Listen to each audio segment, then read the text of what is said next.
Welcome back to the channel. My name is Trevor Holloway. Today we're going to learn all the things that are going to make you a great outfielder. Let's go.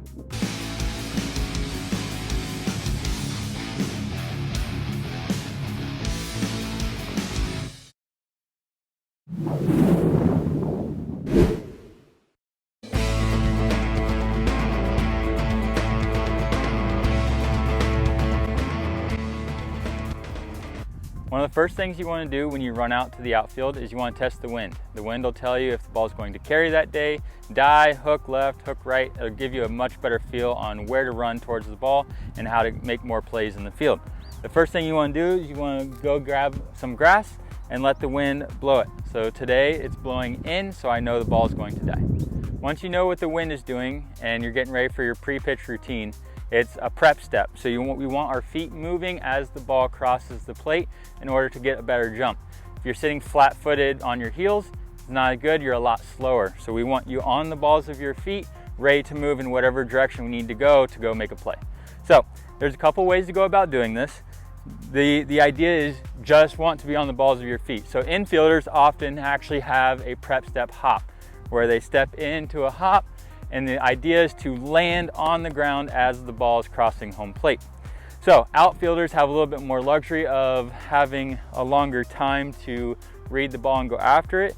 So even a step into where you're stepping in and on the balls of your feet as the ball is crossing the plate, but we just want to be moving the whole time so we can go any direction that the ball will take us. All right, so we've got our prep step, we're set.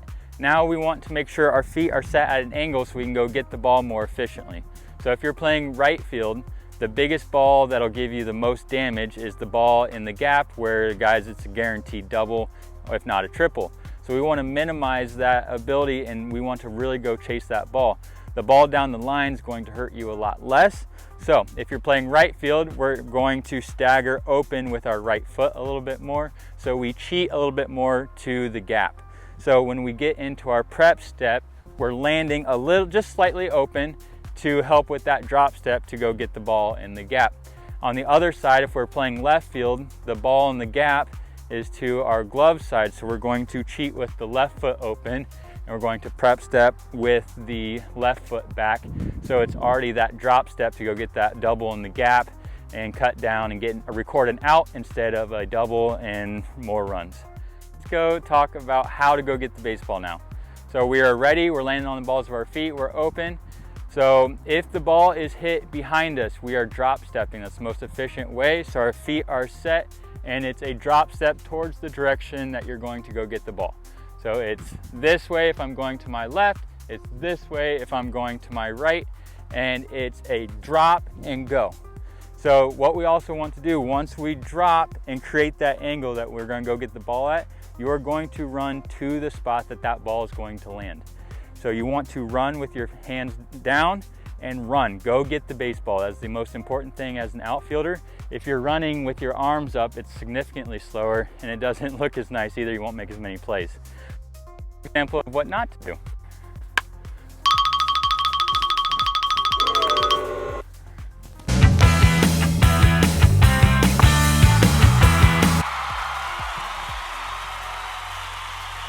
So we covered going back. Now if the ball is coming forward, it's a lot easier. You're already stepped, you're already in some kind of running position. Just go get the baseball forward. One of the other pieces when we're coming forward is now there's more players in front of us that are also coming back on the ball trying to go catch the baseball. So it's important that you know who you're playing with, what their range is, what your range is, what ball you can get to.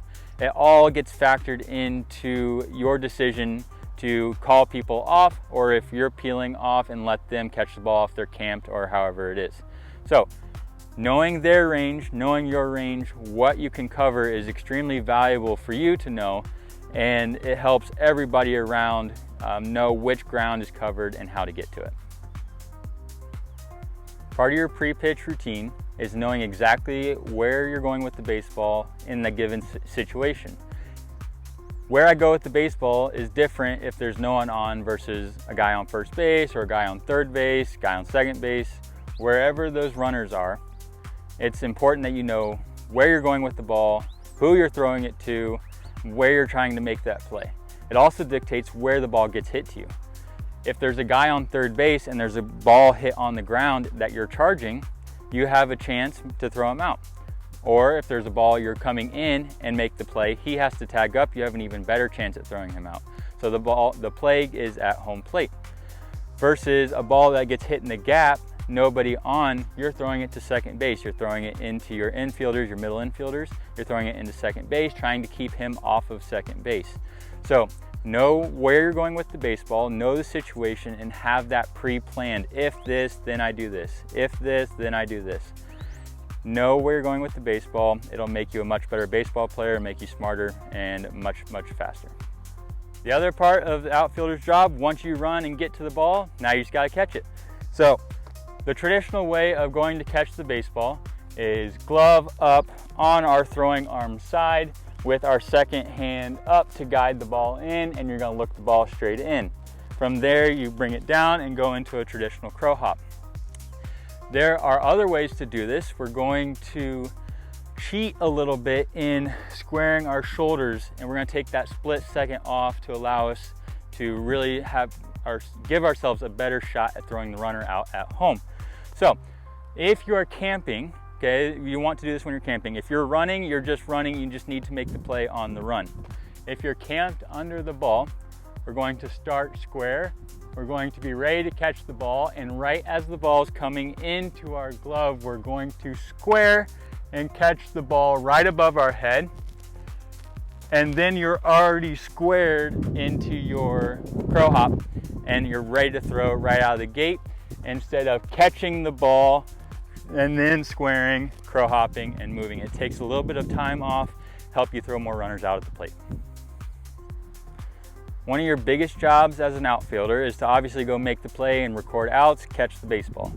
After that, it's to minimize bases. The ball has been hit hard, it's been hit far. Your job is to be greedy with 90 feet and give up as little as possible.